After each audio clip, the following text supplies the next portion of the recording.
Tell you what, the strawberry ground is looking really good. This is exactly how we want it. Just the sun. We've been running this little field cultivator over it, like every 2 or 3 days, and just letting the sun bake it. We're hoping that'll get rid of the NeoP virus, but it looks good. It's exactly how we want it to look. We got 2 or 3 rains on it in between now and when we lay plastic. Everything will be perfect.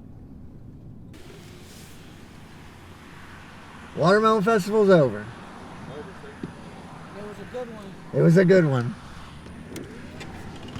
If we reach 500 subscribers, Farmer Froberg will cut off his mullet.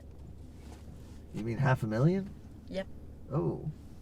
Who says I want to cut off my mullet? And if he doesn't want to, I'll cut it off in his sleep. Oh gosh. So this time of year, our zero-turn mowers get used a lot. We use them everywhere. We mow in the orchard with them. We mow, of course, around all the agritourism, the common areas with them. But they just get used almost every day. And so inevitably parts break. So we got to go get some belts and some pulleys and stuff for some of the mowers. Going to our favorite place, Alvin Equipment. Selling on eBay for $1 million, Farmer Froberg's mullet. Oh my gosh. The Saharan dust is here, which means several things. One, it means that the sky is just kind of hazy. Two, it means that it's going to be very, very hot, and that there won't be an ounce of rain. And then three, it normally also means that while the Saharan dust is here, there's no hurricanes. So, which is a good thing. Which is a good thing. We call hurricanes season enders because in the direct-to-consumer business, it messes everything up. When hurricanes hit, the last thing people are thinking about is like, oh, I want to go get really good tomatoes or really good watermelon. They're like, we got to repair everything. We got to fix fence. We got to just like get bottled water. They're not thinking about our stuff. And so it just always changes the mood and everything around the farm. So hopefully no hurricanes this year.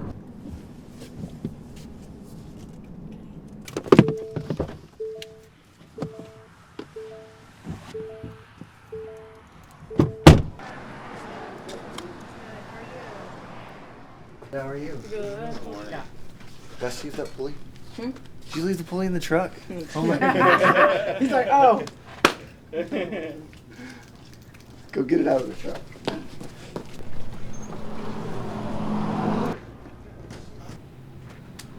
Belts and blades for the ZD 1011. And then this pulley is off the 221. This is what we need. Perfect. I mean,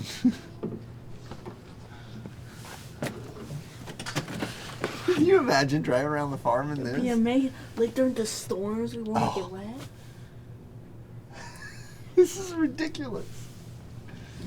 It's got air conditioning in it. That would be perfect. Let me just get that. Hauls 2 people. My name's Tiffany. I've been with Alvin Equipment for 7 years now, and we have been dealing with Froberg farms for a very long time, and I know as long as I've been here, I've been dealing with them. Very oriented people, very nice, down to earth, great atmosphere, and always there to help you out. Yeah, doing well.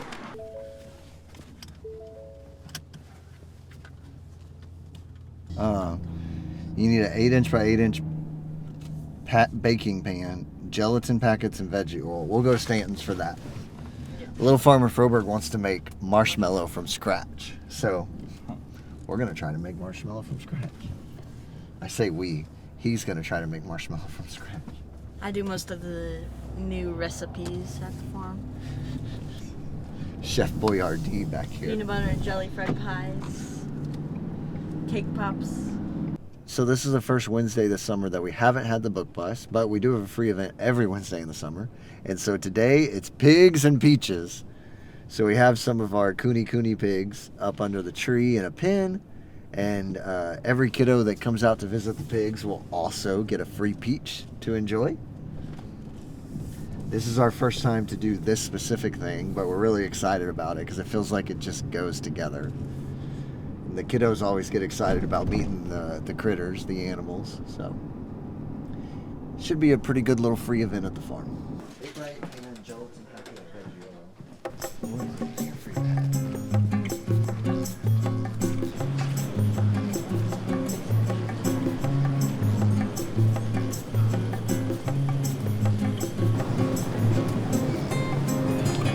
That looks like an 8x8. 8x8. And then you need gelatin packets, right? 8x8. Gelatin packets. Gelatin packets and veggie oil. Gelatin.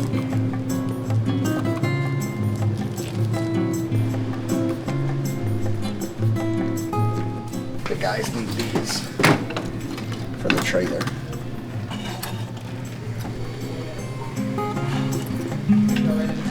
Yes, sir. What y'all been up to today, sir? Fixing broken stuff. Oh, dang.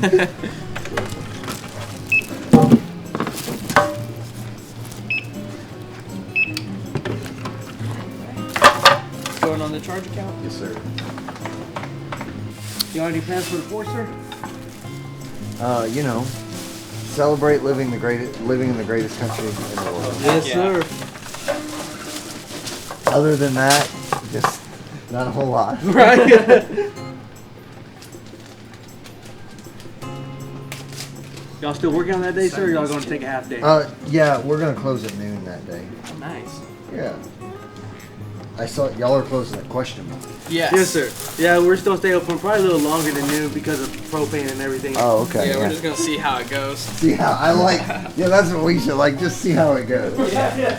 Y'all have a great day. Kind of failure, kind of a win. Got 4 hours to go. That's good. Was the process hard? It was pretty complicated. I did it.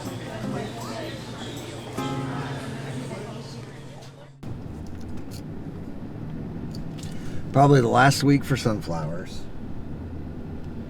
Be time to get all the ground ready for the fall. We only have, I need to go count. I think it's only 80-something days till the fall festival. Which is exciting. This little field on Sunday morning of the watermelon festival, but I only picked half of it.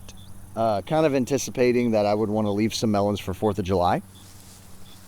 And so I just wanted to come out and check. We're good on melons in the store, but I just wanted to check to make sure, like, what's our ripeness looking like? So I really like seeing stuff like this and like this, because that's not going to be ready for a couple weeks. And so that just shows me that, like, that's where I thought this field would be. And so we're going to have melons through the summer is what I know by seeing this. And I see some like this, and I say that's a little further along. It's not quite ready yet, but it's a little further along than those other ones. This area here, we've been working on for 3 years. So you can see where the rows are going to be. This is going to be an orchard. It's going to be the largest orchard we have. And so about 3 years ago, we put a cover crop on it. We did a wheat and oats cover crop. Shredded it, worked it into the ground, and then we put a cowpea cover crop on it, shredded that, worked it into the ground, and then made our rows. We just ran the water, and so we're ready to plant finally. So 3 years in the making of building this orchard out, and we're pumped for it. I think it's going to be a game changer for us. I think perennials are a really, really good tool for small farms like ours. I'm not saying they're the answer to everyone's problems, because like it ties up ground that would be viewed as unproductive for most of the year, but perennials tend to be less labor intensive. And so, yeah, this ground will be tied up and you won't be harvesting anything except once a year, right? But you're also not doing much to it throughout the year. You're just letting plants grow. You know, maybe running all your maintenance stuff, but it's not like in the vegetable patches where you're constantly cultivating, you're constantly picking, you're constantly doing all of these things that are labor intensive. And so excited for this because I think it's one of our key points to be successful in the future. If you look here, there's a path. You see the push down grass all the way down? That's where those coyotes are running back and forth. And they, just like we know that most of the melons are up against the plastic, obviously they know that. That's where they're running back and forth to get these melons. What happens as well as they come through here and they tear these vines up. And when the vines start to decline, that's when your grass moves in. If you grow really healthy vines, they'll choke that grass out. When you don't, you get this. So as they've come through here, they've torn these vines up, which has allowed all this grass to grow. And so it becomes a really, really big problem. I mean, look, all these little things, those are all, look. It's just terrible, man. See? Those are bite marks. This was probably last night's feast here.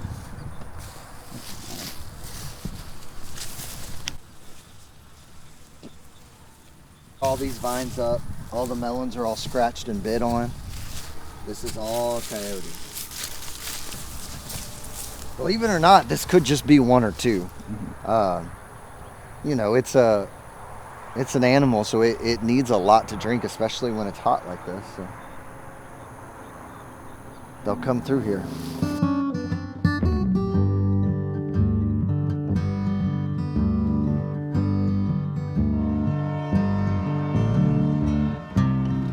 We are going to Ace Hardware.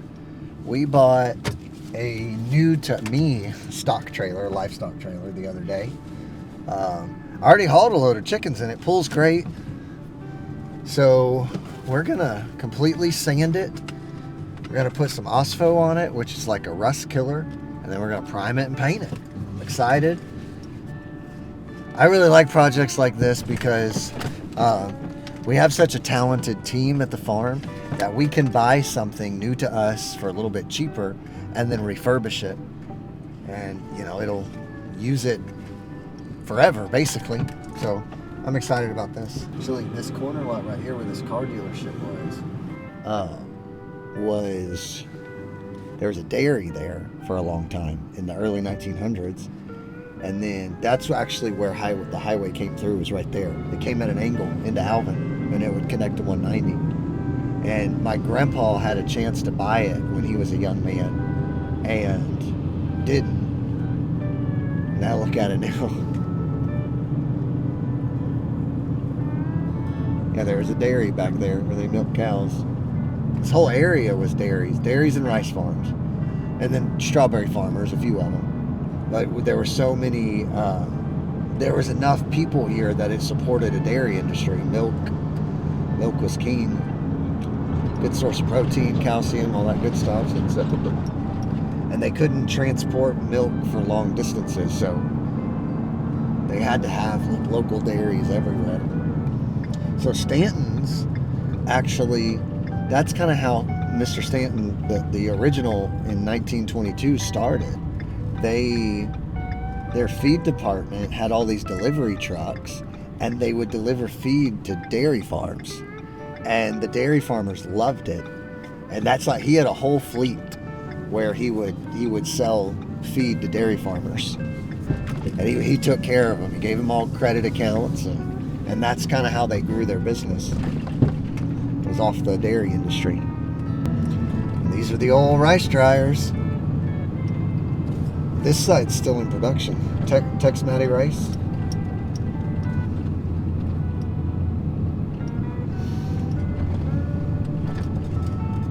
de-hull and dry the rice there. And then I'm pretty sure they take it to Freeport. And there's a facility there that packages it up and does all that. Brazoria County was like the rice king of Texas for a very long time. It's now, of course, all moving south of us away from the development, but there was so much rice in Brazoria County. The rice economy was so good in the 70s that these rice farmers were some of the wealthiest people in Brazoria County. They did good for themselves. Meanwhile, there were the Frobergs raising strawberries, going broke. Patco. So the Pattersons opened up Patco. I think it was in the 50s, like 56, I think. The Pattersons opened up Patco, and they've been around ever since.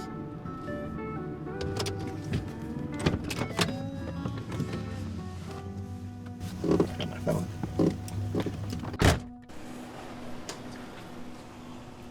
I'll let him go first. Let him go first. We're shopping. Oh, you're shopping. Yes. Okay. Well, I'll wait then. I'm gonna look back here. I've used this before, and I'm thinking this is gonna be our best bet. I just am gonna need a heck of a lot more of it than that.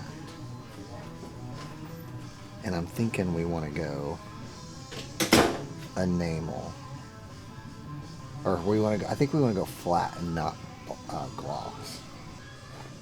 These are all gloss, of course. Could paint it safety orange.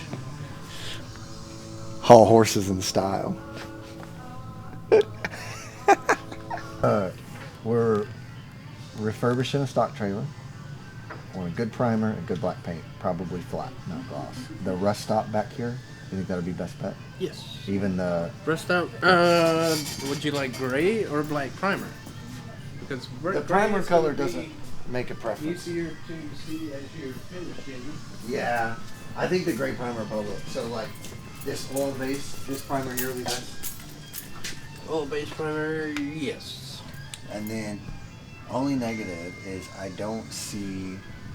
I think you'll only have gloss. I bet this is where the flat black is. Huh? I'm gonna go get a buggy. That way you can finish the back. All right. Thanks, buddy. All right. Get a buggy.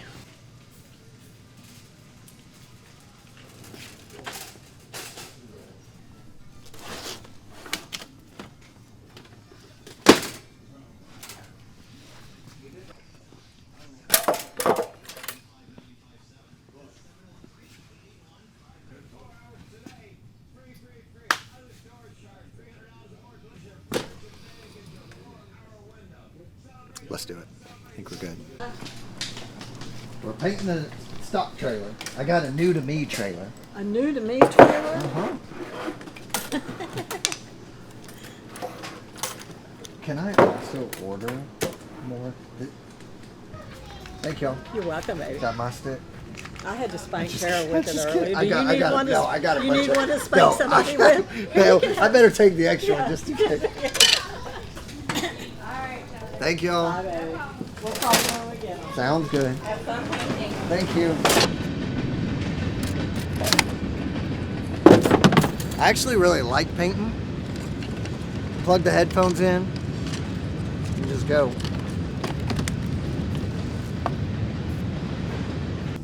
There's our Alvin City Hall. So fun fact, this is the historic museum here, this building. But it used to be the post office, and then connected to the post office, my great-great-grandfather's brother had a restaurant there. It's called like the Froberg Diner or something. And when people would come in off the train station, that's what built Alvin, was the train depot. They could eat at the Froberg restaurant. And then his brother, my great-grandpa's other brother, opened up the Froberg Funeral Home, and the chapel's still here. They actually just tore down the original part of that building. That's the Froberg Chapel. That side of the family was in the funeral business for a very long time, but they also raised flowers and had the horse and buggy hearses.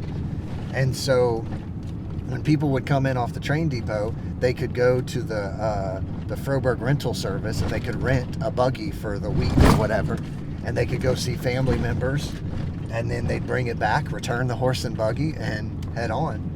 And then they raised flowers, and so they had the floral shop, Froberg's floral shop. And so whether it was for the funeral home or if you just wanted to get flowers, they grew all sorts of fresh flowers right there in downtown.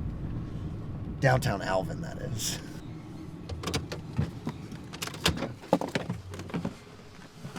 So this doesn't look like much, but this is where a lot of our winter squash was just 2 weeks ago. Our butternut, our acorn, our cushaw, it's done. We pulled it all out, we mowed it over, and then we planted cantaloupe. And so we like doing this because, well, first and foremost, we get multiple uses out of the plastic.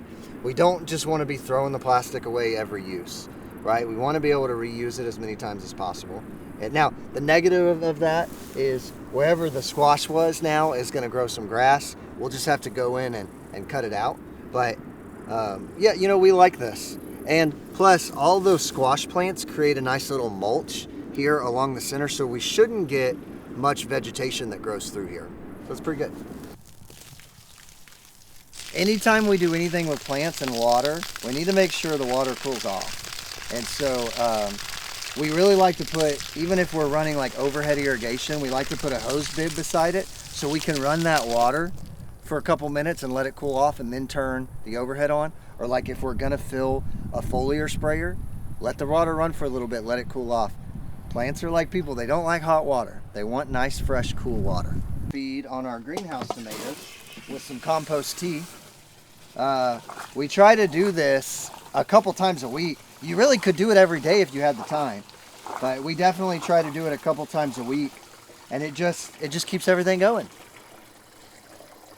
So I'm gonna put a little BT in this tank, and BT is a really good organic insecticide that will take care of caterpillars. We're not certified organic at the farm, but we do believe in using the right tool for the job. And so our infestation, if you will, isn't that bad, but we do need to have some caterpillar control in here. So we're gonna throw some BT in that tank as well.